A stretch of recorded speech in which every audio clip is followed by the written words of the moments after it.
Okay, I have to be honest with you. I've been staring at this stack of papers for, what, 2 hours now? Mhm. And I'm trying to figure out if we're about to, I don't know, start a cult or teach a computer science class. Feels like it could go either way, doesn't it? It really does.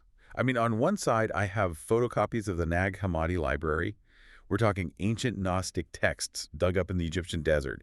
And then, stapled right to them, are papers on predictive processing, Carl Friston's free energy principle, and what looks like a diagram of a neural network. It looks chaotic. I get it. It's beyond chaotic.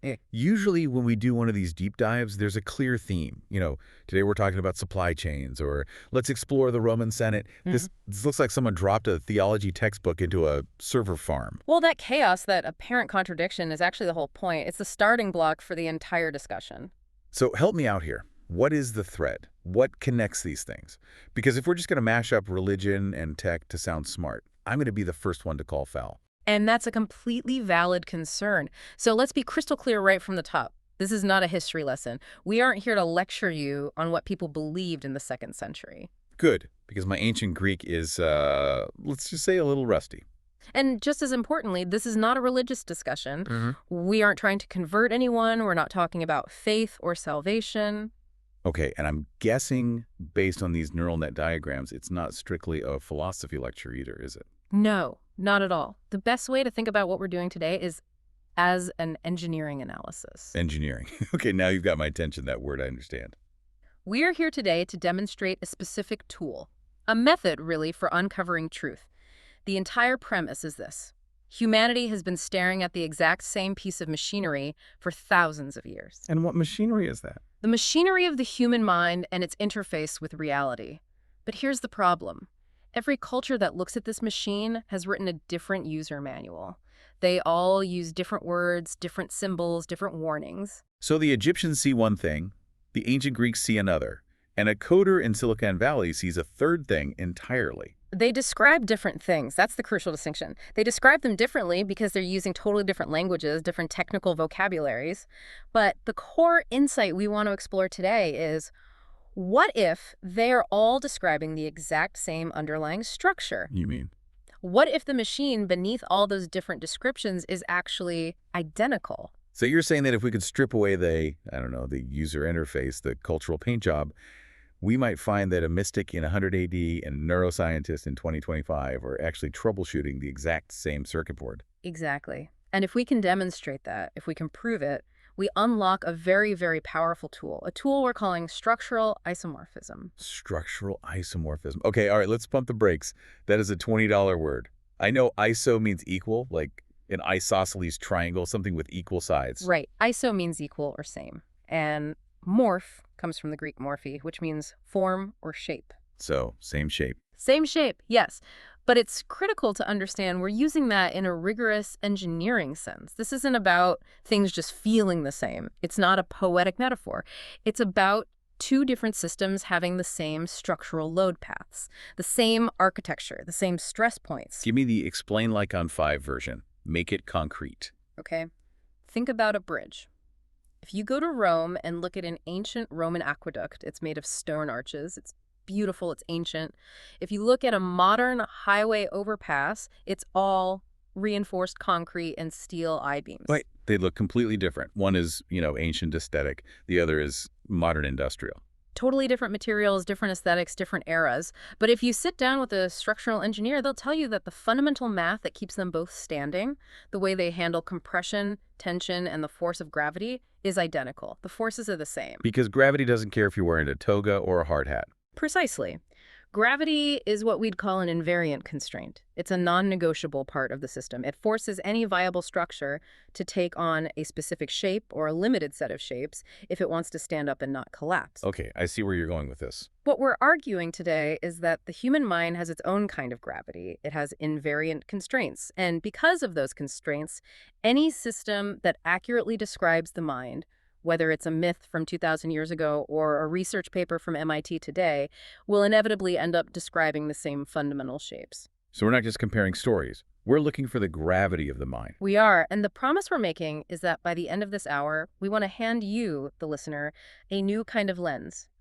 Or maybe it's better to call it an engine, a tool that allows you to do this for yourself. to look at a religious text or a political ideology or a new scientific theory and see right through the surface-level labels to the rigid, unchangeable structure underneath. That is a very big promise.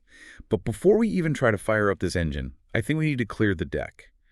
I want to do a not list, because looking at these sources, I see words like Archons, Demiurge, Gnosis. If someone is just tuning in, they might think we're about to veer off into some pretty strange conspiracy territory. An excellent idea. Let's be very firm on this. The method we are discussing today is not a belief system. You do not believe in structural isomorphism any more than you believe in a screwdriver. It's a tool. You pick it up, use it to see if it works, and you put it down. Okay, so it's not a belief, and it's not. It is not spirituality. We are not on a quest for salvation or mystical experiences. This is a diagnostic, not a doctrine. And just to be absolutely clear, it is not a conspiracy theory.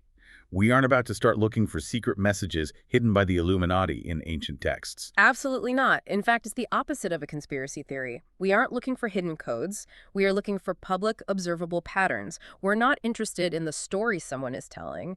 We're interested in the architecture that holds the story up. Okay, good. I feel better.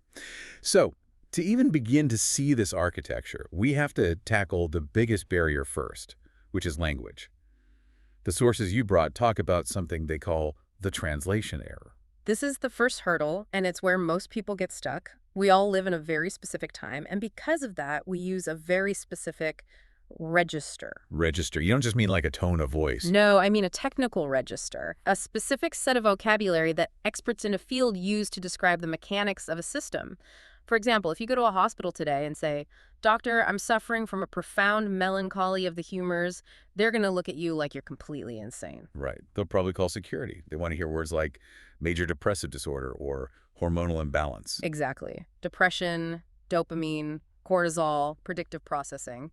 These are the words of our current technical register. We implicitly trust these words. We assume these words are real and that the old words were just made-up superstitions. Because we have microscopes and fMRI machines, we think we can see the actual reality now. We do, and we can see amazing things. But here is the challenge that these sources pose to us. Imagine you are a brilliant scholar living in Alexandria, Egypt, 2,000 years ago. You don't have an fMRI, but you have your own mind, and you can observe the minds of others with incredible acuity. Okay. You observe that people self-sabotage. You see that they have sudden, inexplicable moments of brilliant insight. You see how people get tracked by their own habits, almost as if they're in a prison of their own making. You want to write a technical manual about this system. What words do you use? We can't say prefrontal cortex or amygdala hijack. Those words don't exist yet. The concepts are 1,000 years away. So what do? You use the most advanced, precise, technical register available to you in your time. You use words like logos, nous, gnosis, psyche, cosmos. But see, right there, that's the problem. Mm. When I hear those words, my modern brain doesn't think technical manual. It immediately thinks New Age bookstore or Philosophy 101. And that is the translation error. That is the core of the problem. We look back at these powerful, functional terms, and we can only see them through the later lens of institutional religion or pop spirituality. But for the Stoics, or the Platonists, or the early Gnostics, these were not fuzzy religious buzzwords. They were their era's cognitive science terms. So a word like logos. Logos wasn't just the word like you might hear in a Sunday school sermon. For them, it was something much closer to the underlying logic, the operating system, or the algorithm of the universe, the deep structure of reality itself.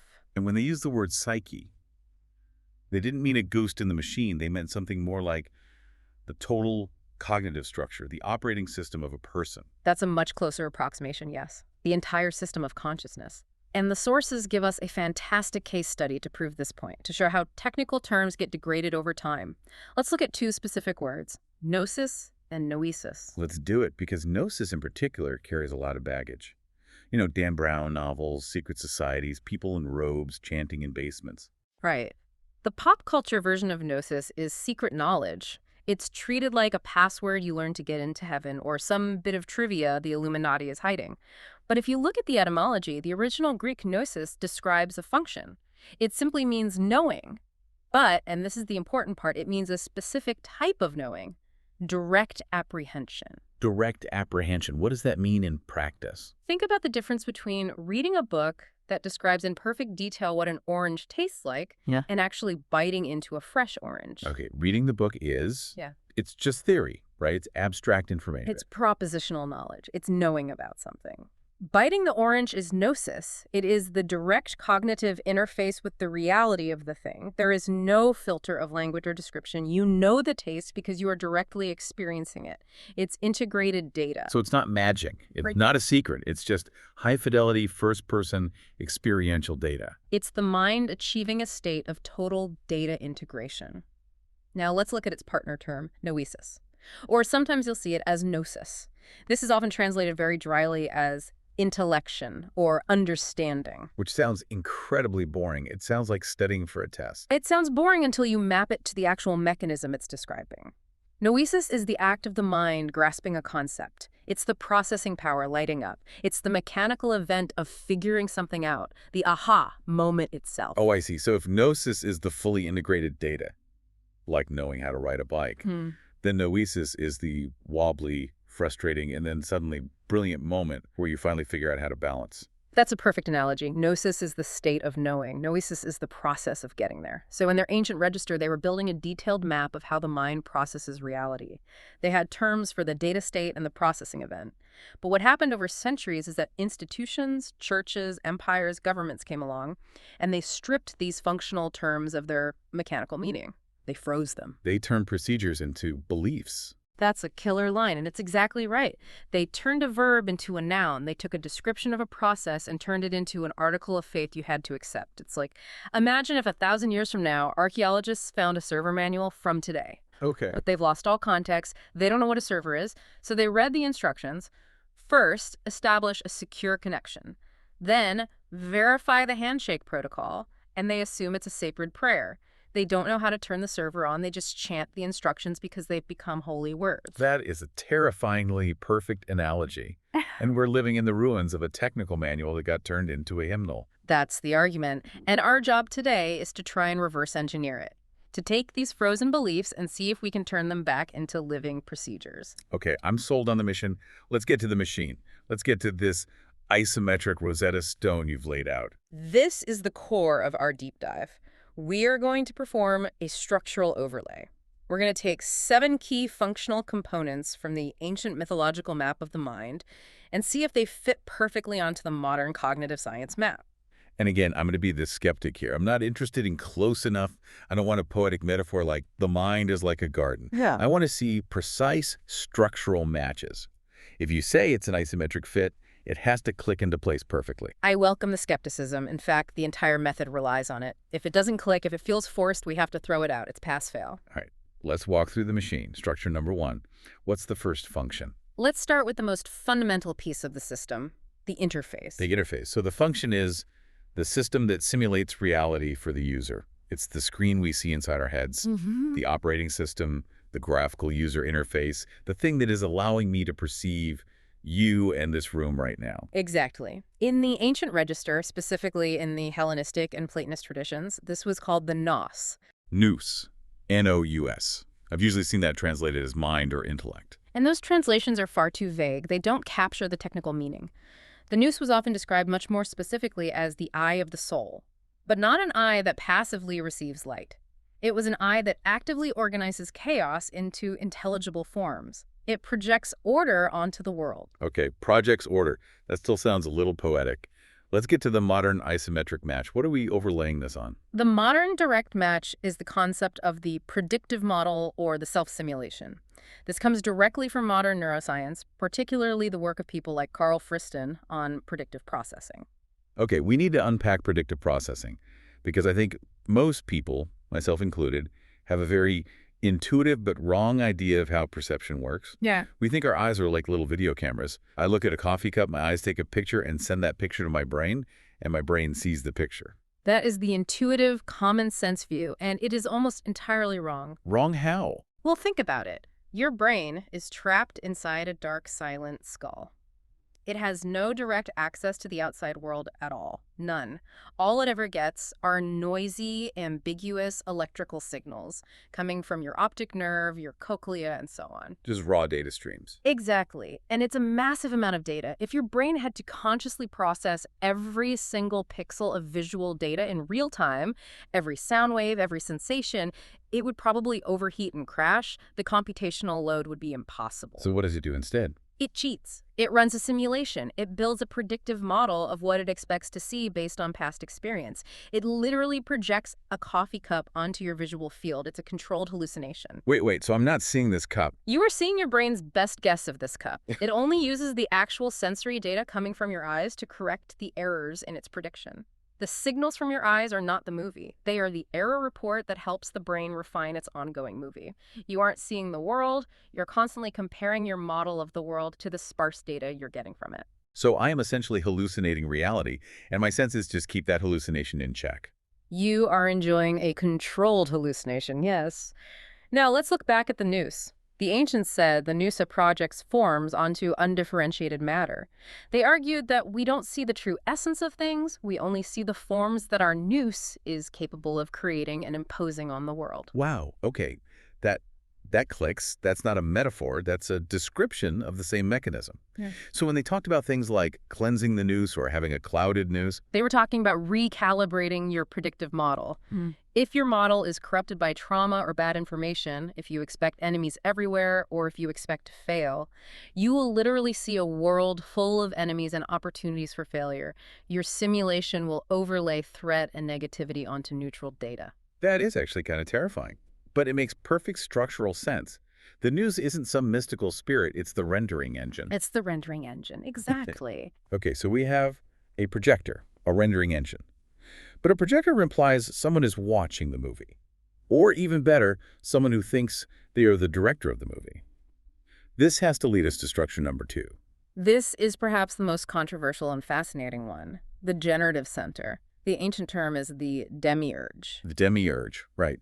Now in Gnosticism, this is the big bad guy, isn't he? He's the false god, the creator of the flawed physical world who thinks he's the one true god but is actually blind, arrogant, and ignorant.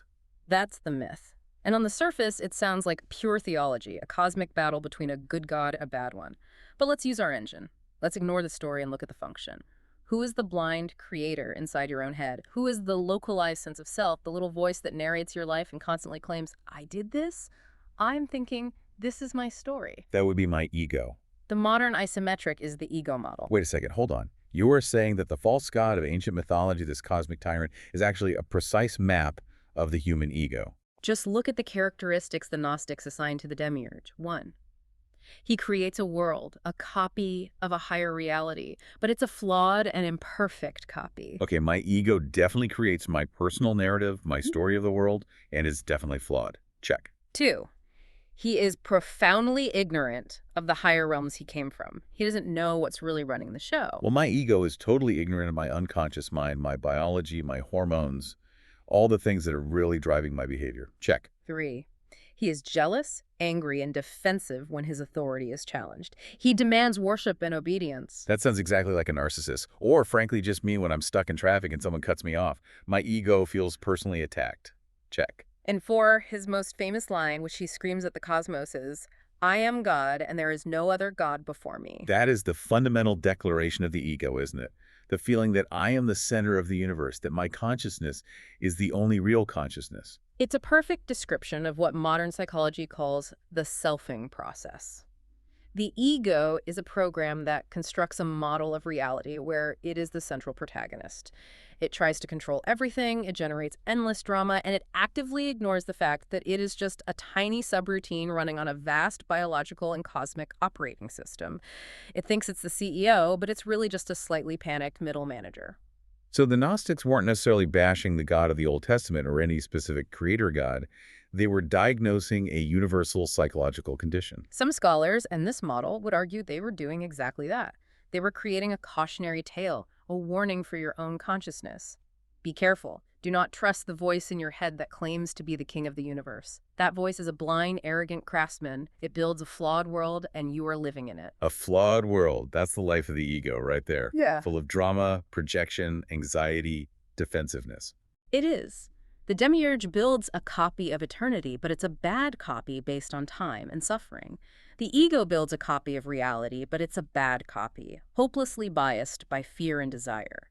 This completely recontextualizes the whole rebellion against the creator idea in these texts. It's not about being a Satanist. It's about, well, it's about therapy. It's about the difficult work of rebelling against your own narcissism. It is the attempt to see past the simulation being generated by the ego to get a glimpse of the hardware it's running on. Okay, but the ego, the demiurge, doesn't just get to run wild and do whatever it wants. It hits walls. It has to follow rules. This must be structure number 3. The Archons. Ah, the Archons. This is the one that really freaks people out. In the myths, Archons are usually depicted as these malevolent planetary demons, cosmic jailers, entities that guard the gates of heaven and try to stop the soul from ascending back to the source. That's the popular image. But the word archon itself, in Greek, just means ruler or governor. In the myth, their function is to maintain the boundaries. They guard the layers of the heavens. They demand passwords. They enforce the laws of the Demiurge's world. They limit the light. They are the cosmic gatekeepers, the bouncers of reality. Exactly. Now let's switch from myth to a systems view. If you have a simulation, the Gnosis, being run by a central operator, the Demiurge, can that system just do whatever it wants? Can your ego just decide to fly by, flapping your arms? Can you decide to never feel pain or hunger? No, of course not. Reality pushes back. The laws of physics push back. Constraints. The modern isometric is regulatory systems, or more simply, constraints. Regulatory systems, you mean things like physics, biology? Physics, biology, social norms, the laws of logic, economic limits, the flow of time. These are the Archons. They are the non-negotiable rules that define the boundaries of the simulation. Okay, that makes sense. But why describe them as demons? Why personify them as these evil, hostile forces? That seems a bit dramatic. Well, how does it feel when you hit a hard constraint? How does it feel when you desperately want to be young forever? But biology, the Archon of aging, says, no, your cells are degrading. How does it feel when you want to be rich and famous, but the economic Archon says, no, you have to work this job? It feels like oppression. It feels like some external hostile force is actively holding me down and keeping me from what I want. Exactly. From the subjective point of view of the ego, constraints feel like malicious jailers. They limit the light of your infinite desire and potential. So the ancients, being brilliant phenomenologists, personified them as cosmic governors. Saturn is the Archon of time, old age, and death. That's a constraint. You cannot escape time. It's a ruler you must obey. So the goal of escaping the Archons in these texts isn't about fighting space demons with a magic sword. It's about What? learning to transcend the rules. Or, more profoundly, realizing that the rules are an essential part of the structure. In systems theory, a system cannot exist without constraints. It would be pure chaos, pure entropy. If you didn't have the Archon of gravity, your body would fly apart into molecules. If you didn't have the Archon of logic, your mind would dissolve into incoherent noise. So the Archons are actually necessary. They're what keeps the whole simulation from crashing. They are the operating parameters. The ego experiences them as enemies. But from a system's perspective, they are the very things that give the system its shape and coherence. We hate them, but we absolutely need them. Wow. Okay. That is a massive, massive shift in perspective. Okay. So what happens when those rules and that system break down? What happens when the simulation itself crashes? This brings us to structure number 4. The kenoma. Kenoma. K-E-N-O-M-A. That's a Greek word, right? For void or emptiness. Yes. In the Gnostic myth, this is the shadow realm. It's the deficiency, the error in creation. It's the place where the divine light from the source didn't fully reach. It's fundamentally associated with lack, suffering, and meaninglessness. And the modern match. What's the isometric for the cosmic void? System collapse, or, more specifically, high prediction error. Explain that connection. How is a mystical void the same as a technical term like prediction error? Let's go back to our predictive model. Your brain, your Gnosis, is constantly, subconsciously predicting what's going to happen next. I will take a step, and the floor will hold me. I will reach for this cup, and my hand will grasp it. I will say hello to my friend, and they will smile back. What happens in the split second when you take a step and there is no floor? Pure panic. Yeah. Adrenaline. Absolute terror. Your world just falls apart. That moment, that horrifying gap between what your model predicted and what reality delivered, that is the kenoma. That is the void. The simulation has collapsed. You are falling into the raw, unsimulated gap between your expectation and reality. And that feeling of deficiency or emptiness that we feel in states like depression or despair. That can be understood as a chronic kenoma state. Your predictive model is consistently failing to map onto the world. You feel empty because your world simulation is literally dissolving.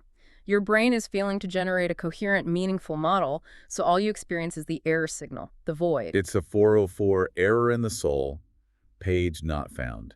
That is a perfect modern translation. The ancients felt that existential dread and called it the empty place, the kenoma. We can now look at fMRI scans of depressed brains and see entropy increasing in the default mode network. It's the same structural event, described in two different registers. So if we find ourselves stuck in the kenoma, in that system collapse, how do we get out? How does the system reboot? That has to be structure number 5. It is. It's the moment of noesis, the flash of insight. We talked about this before as intellection or understanding, but let's look at it now as a process of rebooting. What does it actually feel like? It's the aha moment. It's the eureka. It's when all the puzzle pieces that were scattered and meaningless suddenly snap into a new, coherent picture. And what is happening structurally in the brain when we have that flash of insight? The modern term for this would be something like plastic reconfiguration or a liminal boot state. A liminal boot state. You're really making the brain sound like a laptop. Well, the functional analogy is remarkably strong. When you have a major realization, when you truly learn something new that changes your worldview, your brain enters a state of heightened neuroplasticity. The old, rigid connections, the old archons that defined your previous model, loosen their grip. The system becomes fluid, malleable. It essentially reboots and installs a new, more accurate piece of software. So that feeling of a rush, that incredible energy and clarity when you finally go, oh my God, I get it now. That is the neurochemical heat of reconfiguration. The brain is literally burning energy to build new pathways. The ancients experienced this energetic, illuminating event and, lacking the vocabulary of neuroscience, described it as a spark of divine light entering the mind from a higher realm. And modern neuroscience sees it as A cascade of high-frequency gamma waves and a strategic release of neuromodulators like acetylcholine and dopamine that facilitate rapid, targeted rewiring of neural circuits. So again, the surface description is totally different. A spark of light from God versus a gamma wave cascade. But the underlying structure, a sudden high-energy systemic reconfiguration that resolves a problem, is identical. And notice the sequence. It's critical. You need the kenoma, the system failure, to create the conditions for noesis, the update. If your model of the world never failed, you would never be forced to learn anything new. You have to crash to be able to upgrade. Exactly. The crisis is the catalyst for the insight. Okay, so after the crash and the upgrade, if everything goes right, where do we end up? What is the ideal state? Structure number 6. We end up in a state of gnosis. We're back to Gnosis. But now we're not talking about a secret password. We're looking at it as an operational state of the system. Precisely. If noesis is the act of updating the system, gnosis is the state of running the new, upgraded system perfectly and effortlessly. It's smooth sailing. The program is running without any bugs. The modern terms would be integrated cognition, system coherence, or, more popularly, what the psychologist Mihaly Csikszentmihalyi famously called flow. Flow state, of course. Think about a professional athlete in the zone, or a jazz musician improvising a brilliant solo, or a coder deep in their work. Are they consciously thinking about every move? No, not at all. If they start thinking, it messes them up. They're just doing. Are they fighting against the rules and constraints of their discipline? No, the opposite. They've so completely mastered the constraints, the scales, the rules of the game, the syntax of the code, that they've become second nature. The constraints aren't prisons anymore. They're the very structure that allows for creative freedom. The Archons are no longer experienced as enemies. They are the grammar of the performance. The prediction error drops to 0. The gnosis, the internal model, and external reality are in perfect, harmonious alignment. The system is running with maximum efficiency and 0 friction. So Gnosis isn't about knowing a secret fact. It's about achieving a state of total system integration, where the self just gets out of the way. It is the state where the internal conflict, the friction of being alive, temporarily disappears. You are fully online, completely integrated with the task at hand. That's beautiful, and it's so much more practical and achievable. It's not about waiting for a divine vision from the heavens. It's about the hard work of practice and integration that allows you to enter that state. Right. It's a trainable skill, not a magical gift. Okay, there's one last structure, the big one, the one that underpins all the others. Structure number 7, the basement level of reality. The pleroma. The pleroma. I've seen that translated as the fullness or the totality. Yes. In Gnostic cosmology, this is the divine source. It's the unmanifested, unified light before the creation, before the Demiurge came along and started making flawed copies. It is everything and nothing at the same time, the ground of all being. Okay, this is where it sounds the most mystical. How on earth do you map the fullness of everything and nothing to modern science without it sounding like nonsense? You don't look at biology, you look at fundamental physics or information theory. The modern isometric is the undivided field or baseline coherence. Some might even call it the quantum vacuum state. Explain that to me. Before you have a single thought, before the Gnosis projects a form or the Demiurge claims an identity, what is there? I don't know. Silence. Potential. Potential, exactly. The potential for any thought to arise. Before a single wave rises from the surface of the ocean, there is just the ocean. The pleroma is the ocean. It is the field of potentiality. Before the Demiurge, the ego comes along and collapses that field into one specific limited reality.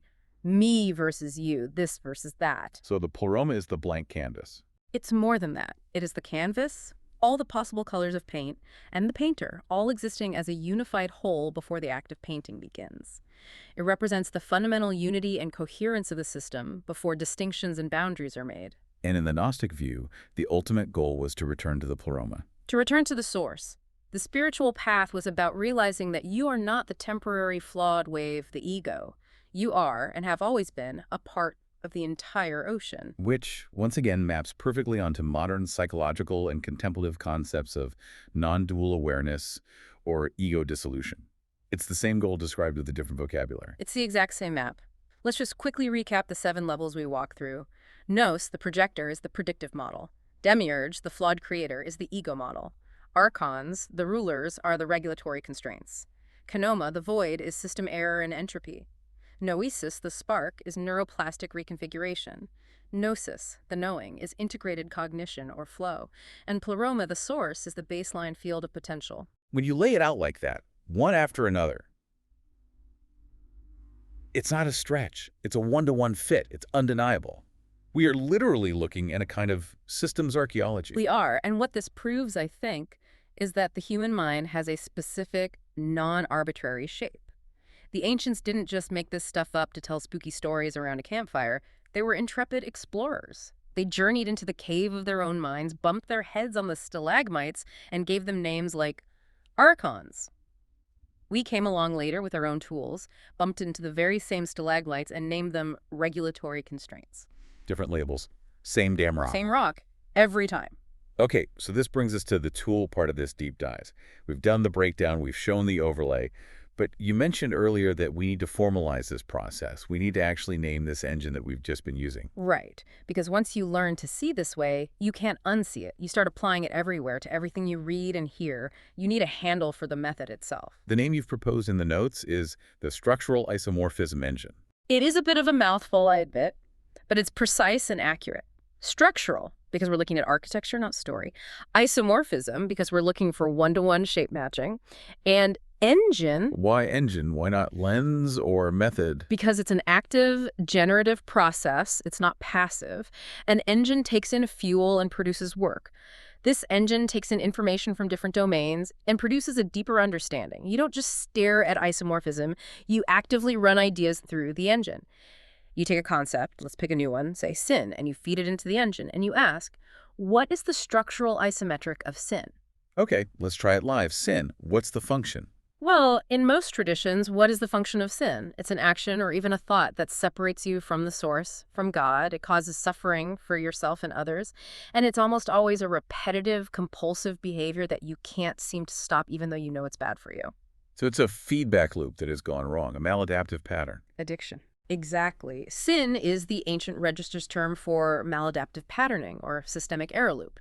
Once you make that translation, you can stop judging the concept purely morally and start analyzing it functionally. You move from blame to diagnostics. That right there, that is the so what factor. That's why this matters. It is. That's the power of the tool. Let's expand on that. Why does this matter to the person who is listening to us right now, driving their car or washing the dishes? Is this just a cool intellectual party trick, or does it have a real-world application? I believe that understanding itself is a technology, and this engine is a kind of universal translator. Its most powerful application is that it allows you to extract value and wisdom from systems you don't personally agree with or believe in. Give me a concrete example. Okay. Let's say you are a diehard Richard Dawkins-style atheist scientist. You think all religion is dangerous nonsense. Yeah. But you're reading an old text and you come across a detailed description of demonic possession. Your first instinct is to roll your eyes, dismiss it as primitive superstition, and throw the book away. Right. But if you have the structural isomorphism engine, you pause. You don't focus on the demon label. You ask, what is the function being described here? The text describes a state where an external intrusive agency appears to take over the host's executive function, overriding their will and driving them towards self-destructive behavior. That sounds like a perfect description of severe addiction.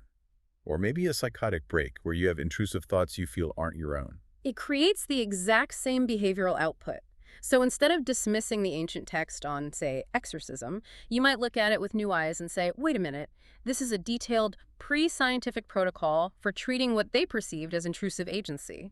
Maybe there is valuable data here on how to handle addiction or psychosis that our modern, sterile approach has forgotten. You strip away the supernatural demon label and keep the functional treatment data. Exactly. You don't have to throw away thousands of years of human wisdom just because the file format is old. You just have to run it through the engine and recompile the code for your modern operating system. And it must work the other way, too.